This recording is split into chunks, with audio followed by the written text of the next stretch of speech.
Hi, ನಮಸ್ತೆ ಎಲ್ಲರಿಗೂ. ಜೈ ಶ್ರೀರಾಮ್. ಇವತ್ತಿನ ವಿಡಿಯೋ ಏನಂದರೆ, ನಮ್ಮ ಕೊರಿಯನ್ ಜನಗಳು ಹೇಗೆ ಕ್ಲಿಯರ್ ಸ್ಕಿನ್ ಮಾಡಿಟ್ಕೊಂಡಿರ್ತಾರೆ ಅನ್ನೋದ್ರ ಬಗ್ಗೆ ಇವತ್ತೊಂದು ವಿಡಿಯೋ ತೋರಿಸ್ತೀನಿ. ಯಾರೆಲ್ಲ ನನ್ನ ಚಾನಲ್ಗೆ ಸಬ್ಸ್ಕ್ರೈಬ್ ಆಗಿಲ್ಲ, ಸಬ್ಸ್ಕ್ರೈಬ್ ಮಾಡ್ಕೊಳ್ಳಿ. ಆದಷ್ಟು ಒಳ್ಳೆಯ ವಿಚಾರಗಳನ್ನು ಹೇಳ್ತೀನಿ, ಎಲ್ಲರಿಗೂ ಒಳ್ಳೆಯದಾಗಲಿ.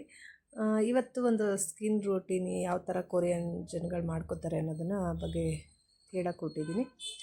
ಮೊದಲು ಒಂದು ಎರಡು ಅಥವಾ ನಮಗೆ ಎಷ್ಟು ಬೇಕು ಪ್ರಮಾಣದಲ್ಲಿ ಅಷ್ಟು ಪೊಟ್ಯಾಟೋನ ತೊಗೊಳ್ಳಿ. ಇವಾಗ ಒಂದು ಅರ್ಧ ಪೊಟ್ಯಾಟೊ ತೊಗೊಂಡ್ರೆ ಒಂದು ಸ್ವಲ್ಪ ರೈಸ್ ತೊಗೋಬೇಕಾಗತ್ತೆ. ಅದು ನಾವು ಜಾಸ್ತಿ ಮಾಡಿ ಇಟ್ಕೊಂಡು ಫ್ರಿಡ್ಜ್ನಲ್ಲಿ ಇಟ್ಕೊಂಡು ಕೂಡ ಹಚ್ಕೋಬೋದು, ಡೈಲಿ ಯೂಸ್ ಮಾಡ್ಕೋಬೋದು, ಏನೂ ಸಮಸ್ಯೆ ಆಗೋದಿಲ್ಲ. ಅದರಲ್ಲಿ ಆಯಿಲ್ ಕೂಡ ಮಿಕ್ಸ್ ಮಾಡ್ತೀನಿ, ಅದನ್ನು ಮುಂದೆ ತೋರಿಸ್ತೀನಿ. ಸೊ ಇದಕ್ಕೆ ನಾನಿವಾಗ ಒಂದೂವರೆ ಪೊಟ್ಯಾಟೊ ಆಗಷ್ಟು ತೊಗೊಂಡಿದ್ದೀನಿ. ಅದನ್ನು ನೀಟಾಗಿ ಸಿಪ್ಪೆ ತೆಗೆದುಬಿಟ್ಟು ಅದನ್ನು ಕಟ್ ಮಾಡಿ ಇಟ್ಕೊಂಡಿದ್ದೀನಿ. ಇದು ನೋಡಿ ಕೆಂಪಕ್ಕಿ ಅಂತಾರೆ. ಇದು ಆ್ಯಕ್ಚುಲಿ ಎಲ್ಲ ಕಡೆ ಸಿಗತ್ತೆ. ಸಿಗದೇ ಇರೋರು ವೈಟ್ ಅಕ್ಕಿನೇ ಯೂಸ್ ಮಾಡ್ಕೊಳ್ಳಿ. ನಾನು ಇಲ್ಲಿ ಕೆಂಪಕ್ಕಿನ ಸ್ವಲ್ಪ ಹಾಕ್ಕೊಂಡಿದ್ದೀನಿ, ಅದರ ಜೊತೆಗೆ ಸ್ವಲ್ಪ ವೈಟ್ ಅಕ್ಕಿ ಕೂಡ ಮಿಕ್ಸ್ ಮಾಡ್ಕೊಂಡಿದ್ದೀನಿ. ಯಾಕಂದರೆ ಫುಲ್ಲು ಕೆಂಪಕ್ಕಿ ಹಾಕ್ಬಿಟ್ರೆ ಅದೊಂಥರ ಕೆಂಪು ಕ್ರೀಮ್ ಥರ ಕಂಡುಬಿಡತ್ತೆ. ಆ್ಯಕ್ಚುಲಿ ಅಷ್ಟು ವೈಟ್ ಪ್ಯೂರಿಟಿ ಕಾಣೋದಿಲ್ಲ ಅಂತ ಹೇಳಿಬಿಟ್ಟು ಇದನ್ನು ಸ್ವಲ್ಪ ವೈಟ್ ಅಕ್ಕಿನೂ ಕೂಡ ಹಾಕಿದ್ದೀನಿ. ನೀವು ವೈಟ್ ಅಕ್ಕಿನೇ ಯೂಸ್ ಮಾಡಿಕೊಂಡೆ ನೀವು ಮಾಡ್ಕೋಬೋದು. ಫುಲ್ಲು ವೈಟ್ ಹಾಲು ಥರ ಇರುವಂತಹ ಕ್ರೀಮ್ ರೆಡಿ ಆಗುತ್ತೆ. ಆ್ಯಕ್ಚುಲಿ ಇದನ್ನೇ ಏನು ಮಾಡಬೇಕಂದ್ರೆ, ಫಸ್ಟು ಒಂದು ಪಾತ್ರೆಯಲ್ಲಿ ನೀರು ಇಟ್ಕೊಂಡ್ಬಿಟ್ಟು ಆ ಪಾತ್ರೆ ಒಳಗಡೆ ಕಾದ್ಮೇಲೆ ಅದರೊಳಗಡೆ ಆಲೂಗಡ್ಡೆ ಮತ್ತು ಈ ಅಕ್ಕಿನ ಎರಡೂ ಚೆನ್ನಾಗಿ ಬಾಯ್ಲ್ ಮಾಡಬೇಕು. ಈ ಅಕ್ಕಿನ ಏನು ತೊಳೆಯೋದು ಬೇಡ, ಹಾಗೆ ಹಾಕಿ. ಅದರಲ್ಲಿ ಕೆಲವೊಂದು ಅಂಶ ಇರುತ್ತೆ, ಅದು ಕೂಡ ಸ್ಕಿನ್ಗೆ ತುಂಬ ಒಳ್ಳೆಯದು. ಆದ್ದರಿಂದ ಇದನ್ನು ಚೆನ್ನಾಗಿ ಬೇಯಿಸಿ, ಒಂದು 20 ಮಿನಿಟ್ಸಷ್ಟು ಬೇಯಿಸಿ ಚೆನ್ನಾಗಿ. ಅದು ಏನು ನೀರು ಸ್ವಲ್ಪ ಬತ್ತಬೇಕದು. ಆ್ಯಕ್ಚುಲಿ ಅದು ಗಂಜಿ ಟೈಪ್ ಬರುತ್ತಲ್ಲ, ಆ ಗಂಜಿನೂ ಸೇರಿಸಿ ನೀವು ರುಬ್ಕೋಬೇಕಾಗತ್ತೆ. ಅದಕ್ಕೋಸ್ಕರ ಫುಲ್ಲು ನೀರನ್ನ ಚೆಲ್ಲಕ್ಕೆ ಹೋಗಬೇಡಿ. ಆ ನೀರು ಎಷ್ಟು ಪ್ರಮಾಣದಲ್ಲಿ ಅದು ಬೇಯಕ್ಕೆ ಬೇಕು ಅನ್ನೋದೊಂದು ಐಡಿಯಾ ಇರುತ್ತಲ್ವ, ಅಷ್ಟು ಮಾತ್ರ ನೀರು ಹಾಕಿ ಬೇಯಿಸಿ. ಉಳಿದಿದ್ದು ಅದೇ ಗಂಜಿ ಹೋಗ್ಬಿಡುತ್ತೆ. ಇಲ್ಲಾಂದರೆ ಸ್ವಲ್ಪ ಜಾಸ್ತಿ ಆಯಿತು ಅನಿಸಿದ್ರೆ ನಿಮಗೆ ಸ್ವಲ್ಪ ಹೊತ್ತು ಜಾಸ್ತಿ ಬತ್ತಿಸಿ, ಆ ನೀರನ್ನ ಬತ್ತಿ ಅದರೊಳಗೆ ಇರಬೇಕದು, ವೇಸ್ಟ್ ಮಾಡಬಾರ್ದು, ಆಚೆ ಚೆಲ್ಲಬಾರ್ದು ಅಂತ.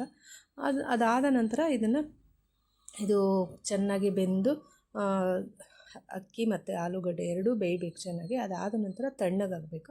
ನೋಡಿ ಇವಾಗ ತೋರಿಸ್ತಾ ಇದ್ದಲ್ಲ ಆ ಥರ. ಅದಾದಮೇಲೆ ತಣ್ಣಗಾಗಬೇಕು. ತಣ್ಣಗೆ ಮಾಡದೆ ಮಿಕ್ಸಿಗೆ ಹಾಕಕ್ಕೆ ಹೋಗಬೇಡಿ.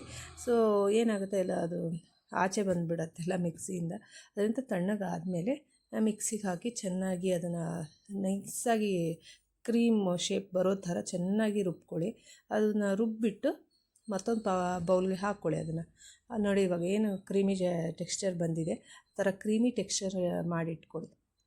ಅದಕ್ಕೆ ಅದನ್ನು ಚೆನ್ನಾಗಿ ನೀಟಾಗಿ ಬಂದಿದೆ ಅದು ಕ್ರೀಮಿ ಟೆಕ್ಸ್ಚರ್. ಅದರ ಕೆಂಪು ಏನು ಕಾಣ್ತಾ ಇದೆ, ಅದು ಆ್ಯಕ್ಚುಲಿ ಕೆಂಪಕ್ಕಿ ಹಾಕಿರೋದ್ರಿಂದ ಅದು ಕೆಂಪು ಕಾಣ್ತಾ ಇದೆ ನೋಡಿ. ಇಲ್ಲ ಬರೀ ಬಿಳಿ ಅಕ್ಕಿ ಹಾಕಿದರೆ ನಿಮಗೆ ಫುಲ್ಲು ಬಿಳಿಯಾಗಿರೋದು. ಅದಕ್ಕೆ ಸ್ವಲ್ಪ ಹಾಲು ಮಿಕ್ಸ್ ಮಾಡ್ಕೊಳ್ಳಿ.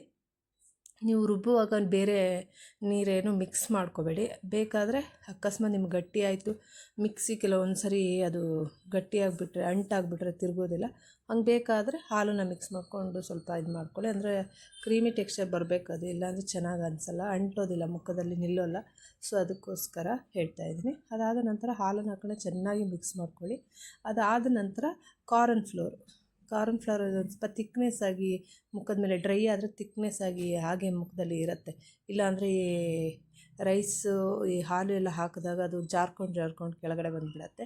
ಸೊ ಈ ಕಾರ್ನ್ ಫ್ಲೋರ್ ಹಾಕಿದಾಗ ಏನಾಗುತ್ತೆ, ಅದೊಂಥರ ಅಂಟು ಥರ ಮುಖದಲ್ಲಿ ಅಂಟ್ಕೊಳ್ಳುತ್ತೆ ಆ್ಯಕ್ಚುಲಿ. ಅದಕ್ಕೋಸ್ಕರ ಒಂದು ಸ್ಪೂನ್ ಆಗೋಷ್ಟು ಕಾರ್ನ್ ಫ್ಲೋರ್ ಹಾಕಿ ಅದನ್ನು ಕೂಡ ಚೆನ್ನಾಗಿ ಮಿಕ್ಸ್ ಮಾಡ್ಕೊಳ್ಳಿ. ಅದಾದ ನಂತರ ವಿಟಮಿನ್ ಇ ಇರುವಂತಹ ಆಲ್ಮಂಡ್ ಆಯಿಲ್ ನಿಮ್ಮ ಹತ್ರ ಇರುತ್ತೆ, ಸಾಮಾನ್ಯವಾಗಿ ಎಲ್ಲರ ಮನೇಲಿ ಇರುತ್ತೆ. ವಿಟಮಿನ್ ಇ ಅಥವಾ ಇಲ್ಲ ಕ್ಯಾಪ್ಸೂಲ್ ಇದ್ದರೆ ಕ್ಯಾಪ್ಸೂಲ್ ಹಾಕ್ಕೋಬೋದು, ಇಲ್ಲ ವಿಟಮಿನ್ ಆಯಿಲ್ ಇದ್ದರೂ ಕೂಡ ವಿಟಮಿನ್ ಎ ಆಯಿಲನ್ನು ಒಂದು ಸ್ಪೂನ್ ಆಗೋಷ್ಟು ಹಾಕ್ಕೊಳ್ಳಿ. ಎಲ್ಲ ಸಮ ಪ್ರಮಾಣದಲ್ಲಿ ಹಾಕ್ಕೊಳ್ಳಿ. ನಿಮಗೆ ಎಷ್ಟು ಬೇಕೋ ಅಷ್ಟು ಮಾಡ್ಕೊಳ್ಳೋದ್ರಲ್ಲಿ ಇಂಪಾರ್ಟೆಂಟ್ ಆಗುತ್ತೆ. ಇದನ್ನು ಟೆಕ್ಸ್ಚರ್ ಮಾಡಿಕೊಂಡು ಮಿಕ್ಸ್ ಮಾಡಿಬಿಟ್ಟು ಇದನ್ನು ಫ್ರೀಝರಲ್ಲಿ ಇಟ್ಕೊಂಡು ಡೈಲಿ ಯೂಸ್ ಮಾಡಿ. ಮಲಗೋ ಮುಂಚೆನೇ ಅಥವಾ ಸ್ನಾನ ಮಾಡೋ ಮುಂಚೆನೇ ಇದನ್ನು ಹಾಕ್ಕೊಂಡು ಯೂಸ್ ಮಾಡಿ. ತುಂಬ glow skin, soft skin, dark circle ಎಲ್ಲದೂ ಕೂಡ ಕಡಿಮೆ ಆಗುತ್ತೆ. ಇಲ್ಲಿ ತುಂಬ ಸಾಫ್ಟ್ನೆಸ್ ಆಗಿ ಸ್ಕಿನ್ ಸ್ಟಾರ್ಟ್ ಆಗುತ್ತೆ ನಿಮಗೆ. ಇದನ್ನು ಆದಷ್ಟು ಶೇರ್ ಮಾಡಿ, ಎಲ್ಲರೂ ಯೂಸ್ ಮಾಡಿಕೊಳ್ಳಿ. ಆದಷ್ಟು ಕ್ಲಿಯರ್ ಸ್ಕಿನ್ ಇರಲಿ ಎಲ್ಲರಿಗೂ ಅಂತ ಆದಷ್ಟು ಶೇರ್ ಮಾಡಿ. Thank you.